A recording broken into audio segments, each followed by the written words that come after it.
வர வர குழம்பு நல்லாவே இருக்கிறது இல்ல. யார் சமைக்கிறது?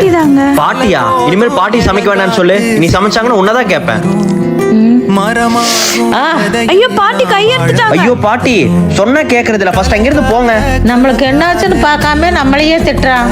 அம்மோ நான் கடைக்கு போயிட்டு வந்துடுறேம்மா. எங்க கிளம்பிட்டீங்க பாட்டி? வேற பாட்டியாவே மதிக்கிறது இல்ல. யார் சொன்னாங்க? அவன் என் மேல பாசமே இல்லம்மா. விடமா நான் போறேன். பாட்டி ஒரு நிமிஷம் அவரை பத்தி முழுசா தெரிஞ்சுட்டு போங்க.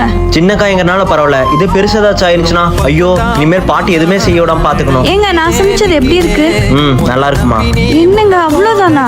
ஓ உங்க அம்மா சமைச்சிருந்தா பாராட்டி இருப்பீங்க. அப்படிலாம் இல்லம்மா, எனக்கு உன்னை விட எங்க அம்மா விட எங்க பாட்டி வைக்கிற குழம்பு தான் எனக்கு ரொம்ப பிடிக்கும். அவங்களோட கைப்பக்கம் யாருக்குமே வராது. ஏன் அன்னைக்கு சண்டை போட்டீங்க? அவங்க வயசானவங்கம்மா, இதுக்கு மேல அவங்க வேலை செய்யக்கூடாது.